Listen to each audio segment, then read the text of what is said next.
Ladies and gentlemen, today I have with us Tracey Wills, the CEO of OptionOne. You heard from the employees last week, and I can't wait to hear some of the things she shares this week about what makes OptionOne amazing. So, Tracey, you and your husband formed this company in 2011.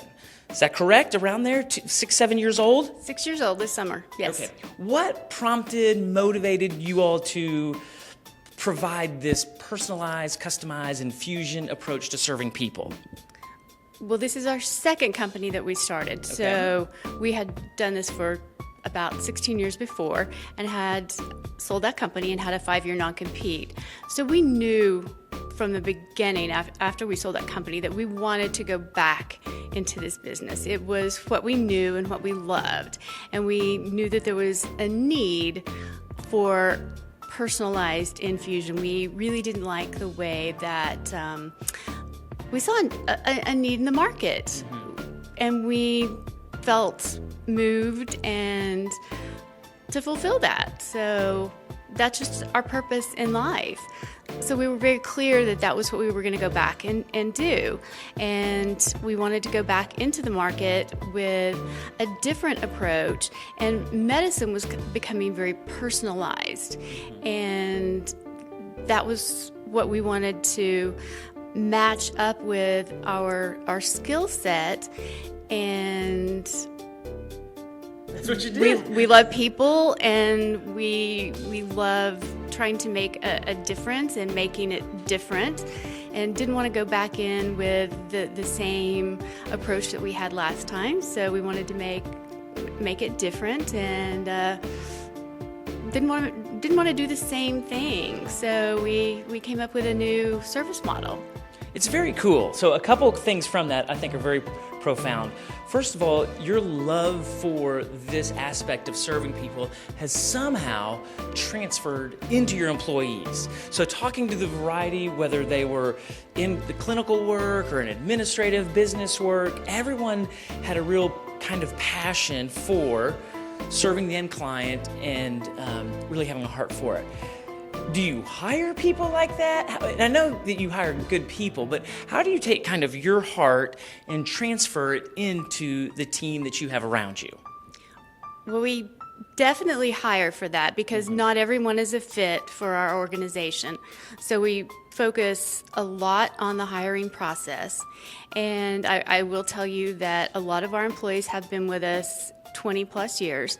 So from the previous and with you now? Yes. Okay. So a lot of the team came back to work for us, but then we really focus on a fit culturally because that's really important. And then, like I said, not everyone is a fit. We look for A players. We take our time in hiring. We have learned from our past mistakes, so we would rather take our time than hire the wrong person. And that's very important to us. And I think it's important you spend a lot of time with people that you work with because we work really hard. Our business is 24 hours a day, 7 days a week, 365 days a year. So we're on call for our patients. Healthcare doesn't stop.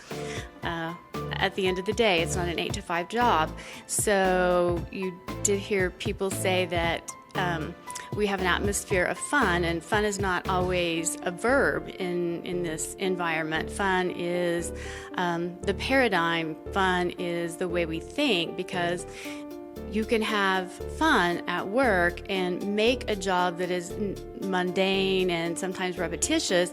You can make it fun in the way that you do it and the perspective that you have about it.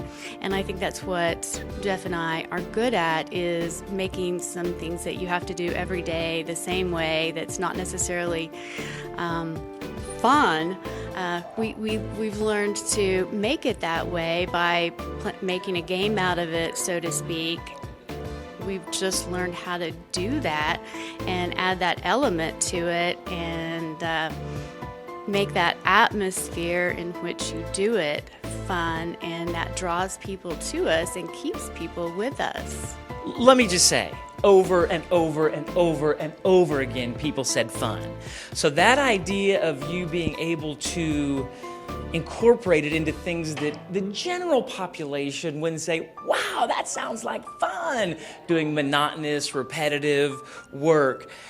Were you like strategic? How do you have some sort of like, here's how we think about fun. Now all of you think about fun that way, because it's definitely a learned attitude and a way to attach the word fun to some things that people would naturally go, ooh, this feels good, but they really do extract a lot of joy from what they're doing. So how did you help get people into that way of seeing the world and work and that sort of thing? Well, definitely. I mean, verifying someone's insurance benefits, sitting on the phone all day is not necessarily fun. So how do we make a game out of this? From the person that sits at the front desk, when you're dealing with sick people all day, they're not necessarily, that's not a fun time in their life. So how do we make people smile? Let's get a smile out of them. Let's count the number of smiles we get per day. That can be kind of fun. Let's reward you for the number of smiles that you get per day. So that can be fun. I mean, if you have to count the number of smiles and you get a reward for the most smiles you got in a month, then I mean that can be fun. So, and training may not be necessarily fun, but let's figure out how to make a game out of it, and that can be fun. And then we do have to do some really tough things, but we celebrate at the end of that. If we have to get through a tough accreditation process, then we'll celebrate that at the end. So celebrations frequently, and just making games out of difficult things that we have to learn, and keeping up with a lot of knowledge that we have to often, a lot of training, and we have to keep up with a lot of ongoing educational processes that we're required to by different accrediting bodies, and that's not always fun, but we make games out of it. We have Jeopardy and Family Feud and interdepartmental Olympics, sort of like The Office does. So we just try to, create an atmosphere of fun and happiness. And so fun's not always a verb. It can be a perspective or a state of mind, and that's what we really push and employ. And so I think that's how we get people to have that perspective. And so you're also saying you create some gamification, which nobody's really spoke to that. So I think that's really insightful from a leadership perspective. So I don't want to take much more of your time on the aspect of culture.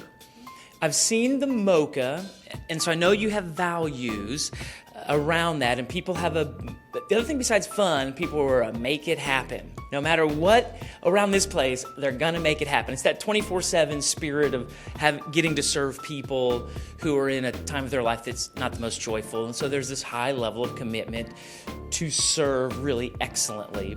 How have you all crafted that culture, or even identified some of those values? How have you done that kind of intentionally? Well, we do love to say make it happen, and I think it's a challenge for us because we love to take the difficult cases that no other company can do. We don't like easy. We like high tech. We like we give the most challenging drugs, the drugs that are just coming out onto the market that may have the potential to have adverse reactions, that take very high quality, very high tech nursing, the pharmacists have to be at the very top of their game. So those are the challenges that we like to take, and they require a high degree of education. They require a high degree of skill, and we enjoy that, and we love to think, I guess, out of the box per se. And so we like when other people say no, we say yes, and we enjoy getting together and figuring out how to make it happen. So we do things that people aren't even doing in the hospital yet in the home.